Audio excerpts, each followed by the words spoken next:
Students, मैं दीपिका आप सभी का ऑनलाइन क्लासेस में हार्दिक स्वागत करती हूँ। तो स्टूडेंट्स, कल हमने सर्वनाम के बारे में पढ़ा था कि सर्वनाम किसे कहते हैं, उसके भेदों के बारे में बताया था कि इसके 6 भेद होते हैं।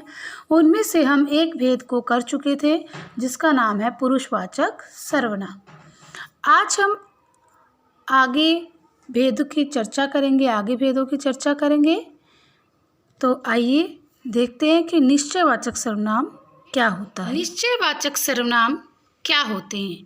जो सर्वनाम शब्द किसी निश्चित व्यक्ति वस्तु के लिए प्रयोग किए जाते हैं उन्हें क्या कहते हैं? निश्चयवाचक। यानी कि कोई भी वस्तु, जैसा कि नाम से हमारे पास स्पष्ट हो रहा है कि निश्चय क्या हो रहा है, नाम से स्पष्ट निश्चय, यानी कि किसी चीज़ का निश्चित होना।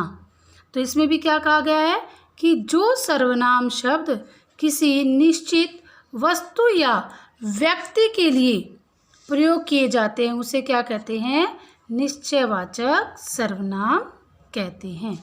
जैसे ये कौन कौन से होते हैं बेटे? देखिए, ये होते हैं, ये शब्द होते हैं सर्वनाम शब्द। ये है, ये, इसे, इन्हें, वह, वे, उसे, उन्हें, ये शब्द क्या है? सभी निश्चयवाचक सर्वनाम है। निश्चित वस्तु या व्यक्ति के बारे में बताते हैं। जैसे देखिए, एक उदाहरण आपको दिखा दे रही हूँ। नीचे क्या है, देखिए देख बेटे, कि मुझे यह चाहिए, मुझे यह चाहिए। इस तरफ निश्चय कर रहे हैं, निश्चित चीज़ की तरफ, कि मुझे तो यही चाहिए।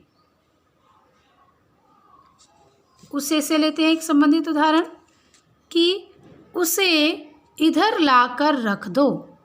उसे किसे? इसे, जो इस लड़की के हाथ में आपको दिखाई दे रहा है, इसे इधर लाकर रख दो, यानी कि एक निश्चित चीज़ के बारे में बता रहे हैं।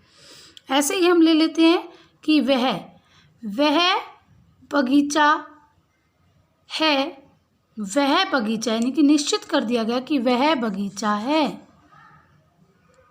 यह स्टोर रूम है, जैसे इस पिक में आपको दिखाती हूँ कि यह स्टोर रूम है, यानी कि निश्चित कर दिया गया। जो एक कमरा आपको दिखाई दे रहा है क्या है? स्टोर रूम है, उसको निश्चित कर दिया गया। तो क्लियर है इतना कि निश्चित सर्वनाम में हम किसी भी निश्चित व्यक्ति के लिए प्रयोग किया जाता है। ऐसे ही हमारे पास अगला आता है अनिश्चितवाचक सर्वनाम।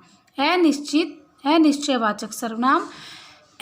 ए का मतलब होता है नहीं, निश्चित का मतलब निश्चित, जैसे कि आप पहले, जिसको पहले से तय नहीं किया गया या जिसके बारे में हमें नहीं पता। अनिश्चयवाचक सर्वनाम परिभाषा देखिए, जो सर्वनाम शब्द किसी निश्चित व्यक्ति या वस्तु के बारे में नहीं बताते, जैसे कोई, कुछ, ये सभी क्या है हमारे पास? अनिश्चयवाचक सर्वनाम है।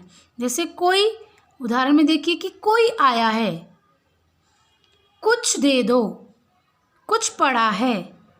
देखिए उदाहरण में आपको दिखाती हूँ क्या है, कि कोई दरवाजा खटखटा रहा है। देखो माँ, यहाँ कुछ पड़ा है। जो यहाँ पर कोई और ये जो कुछ शब्द आए, ये हमारे पास क्या है? अनिश्चयवाचक सर्वनाम शब्द हैं। यहाँ पर हमारे पास कोई निश्चित नहीं है कि दरवाजे पर कौन आया है, हमें नहीं पता। हम क्या करें कि कोई आया है, कोई दरवाज़ा खटखटा रहा है, ये नहीं पता कि कौन खटखटा रहा है। कुछ पड़ा है, कुछ का मतलब वो कुछ भी हो सकता है, सुई, धागा, जैसे यहाँ पर पिक में आपको दिखाई दे रही है, केचुए जैसी शेप भी दिखाई दे रहा है, टोपी भी हो सकती है, कुछ भी हो सकता है, मैं उसके बारे में नहीं पता। जैसे ऊपर निश्चित और अनिश्चित में भेद आपको बताती रही हूँ। देखिए, निश्चित में तो क्या कह रहे थे कि मुझे यह चाहिए, ये चीज़ निश्चित कर दी गई, जिस चीज़ की तरफ इशारा करें, मुझे तो यही चाहिए, इसे यहाँ ला कर रख दो, उसे यहाँ ला कर रख दो, इस चीज़ की तरफ इशारा करें। लेकिन हमें नहीं पता है कि दरवाजे पर कौन है और यहाँ पर क्या पड़ा। यहाँ पर इसीलिए अनिश्चयवाचक सर्वनाम होगा कि यहाँ पर किसी भी चीज़ का निश्चित नहीं है। तो जो सर्वनाम शब्द किसी निश्चित व्यक्ति या वस्तु के बारे में नहीं बताते उसे अनिश्चितवाचक, और जो शब्द किसी निश्चित वस्तु के बारे में बता देते उसे क्या कहते हैं? निश्चयवाचक सर्वनाम। अब आता है हमारे पास अगला प्रश्नवाचक सर्वनाम।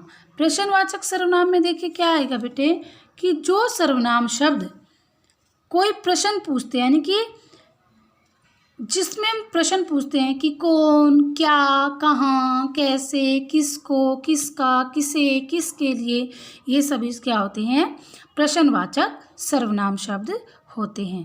देखिए जो सर्वनाम शब्द कोई प्रश्न पूछते हैं, तो देखिए बेटे अब इसमें क्या होता है कि मैं आपको कहूँ कि आप क्या कर रहे हैं, मैं आपको बोल दूँ कि आप क्या कर रहे हैं, कौन आया है। जैसे इस पिक में देखिए आप कोई बच्ची पूछ रही हैं कि क्या दिखाई देगा कि माँ मेरे लिए क्या लाई, माँ मेरे लिए क्या लाई। इसमें देखिए कौन है, तो ये सभी क्या है, प्रश्नवाचक चिन्ह आपको दिखाई दे रहा है, पीछे इसमें प्रश्नवाचक चिन्ह आ गया है।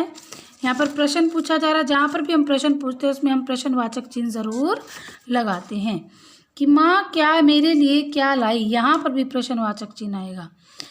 क्या, तुम्हारा क्या नाम है, यह कौन सी कक्षा में पढ़ता है, तुम किसे बुलाने के लिए आई हो, यह किसका घर है। ठीक है, इनसे कोई भी हम वाक्य बना सकते हैं और वाक्य बनाने के बाद हम अंत में क्या लगाएंगे, प्रश्नवाचक चिन्ह, जैसा कि यहाँ पर। आज के लिए इतना ही। कल हम सर्वनाम के निजवाचक सर्वनाम और संबंधवाचक सर्वनाम के बारे में जानेंगे।